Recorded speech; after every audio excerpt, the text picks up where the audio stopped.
The examiner is not your enemy. They are a professional sitting at a desk reading their 40th essay of the day on the same topic about whether technology is good or bad for society. By essay number 40, they have seen every opening sentence that starts with, "In today's rapidly changing world." They have read every conclusion that says, "In conclusion, to summarize what I discussed above."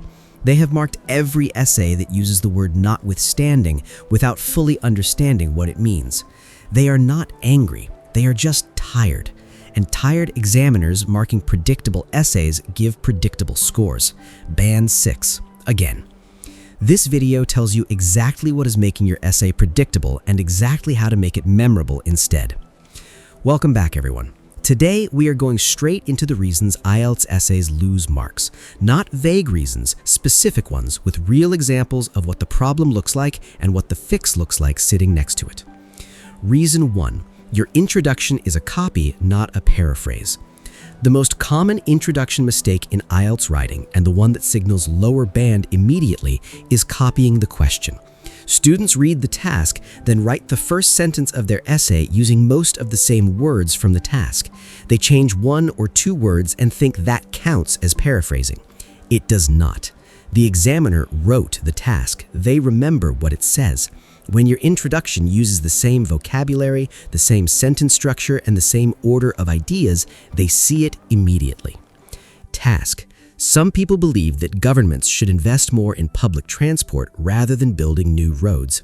Copied intro. Some people think that governments should spend more money on public transport instead of constructing new roads. Actual paraphrase.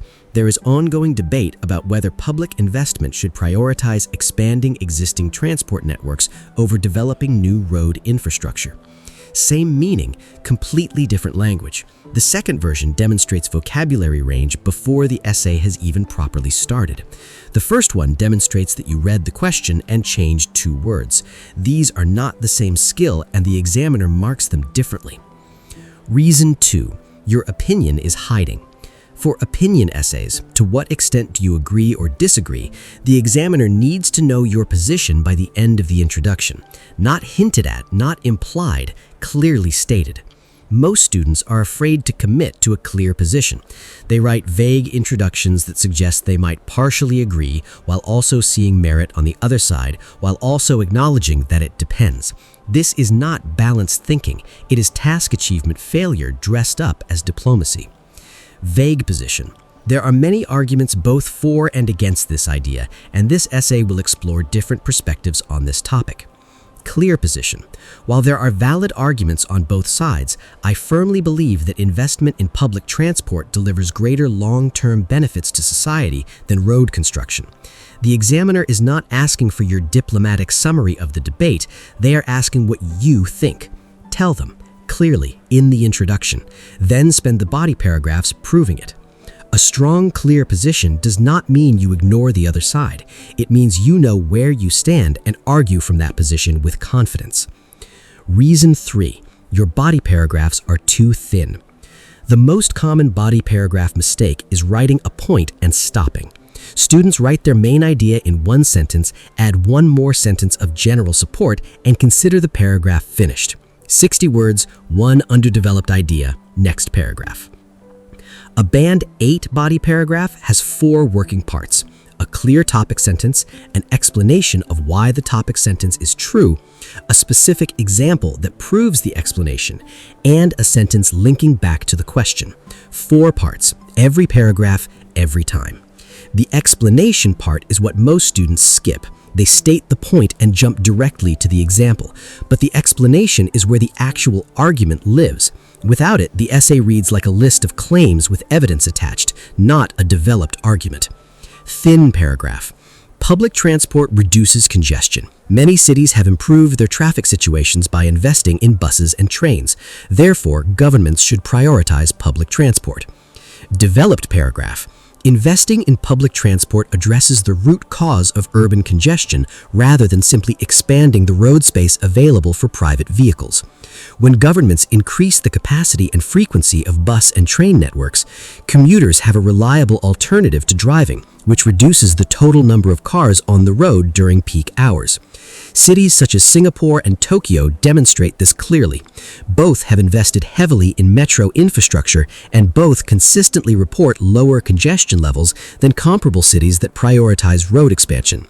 This suggests that transport investment, rather than road building, offers a more sustainable solution to urban traffic problems. Count the difference in development between those two paragraphs. Same basic point. The second one earns band 8. The first one earns band 6. The gap is not English level, it is depth of development. Reason 4. Your vocabulary is trying too hard. Smart students know vocabulary is marked, so they collect impressive words. Notwithstanding, aforementioned, quintessential, plethora. They put these words in essays like decorations on a cake. Look how advanced this word is. Please give marks.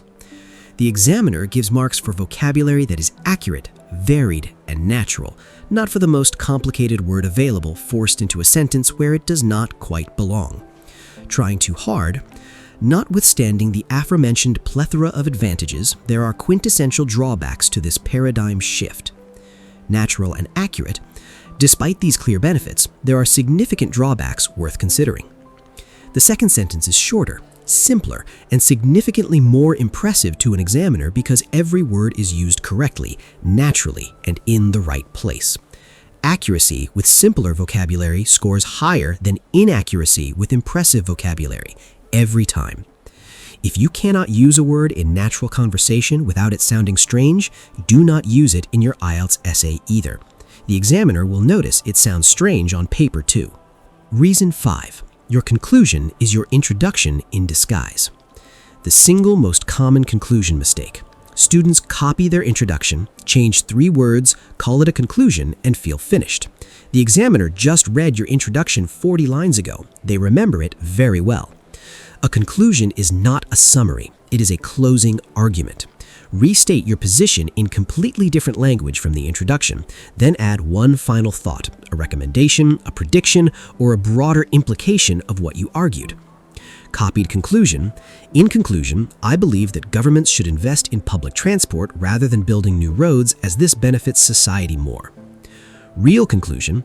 In summary, directing public funds toward transport infrastructure rather than road expansion represents a more forward-looking approach to urban planning. Without this shift in priority, cities risk building solutions to yesterday's traffic problems while today's congestion continues to worsen. The second conclusion leaves the examiner with a final impression of a writer who thought beyond the obvious. That impression is worth marks. The first conclusion leaves them feeling like they read the same sentence twice. Reason 6. You did not answer the actual question. This is the most expensive mistake in IELTS Task 2 and the one students discover last because it requires rereading the task with fresh eyes to catch it. Students read the question, understand the topic, and write an excellent essay about the topic. But the question asked something specific about the topic, not just for general discussion. An essay about the advantages of public transport when the question asked you to evaluate whether governments should prioritize it over roads is still the wrong essay. Well written, wrong essay. The topic and the question are not the same thing. You can know the topic completely and still answer the wrong question. Read the task twice. Underline the instruction words. Make sure every paragraph in your essay is answering those specific words. Examiners do not hate your essay, but they do recognize immediately when an essay has these patterns: copied introduction, hidden opinion, thin body paragraphs, forced vocabulary, recycled conclusion, wrong question answered. And when they recognize those patterns, the score they give reflects what those patterns are worth. None of these problems require better English to fix. They require better understanding of what the marking criteria actually rewards. You now have that understanding. All 6 problems, all 6 fixes. Read your last practice essay right now. Count how many of these 6 problems appear in it. That number is your most honest current writing diagnosis. Drop your score in the comments and tell me which of these 6 problems you think is costing you the most marks. I reply specifically to every comment. Share this with one student who can't figure out why their writing score is not improving. Subscribe for weekly content that actually explains the real reasons.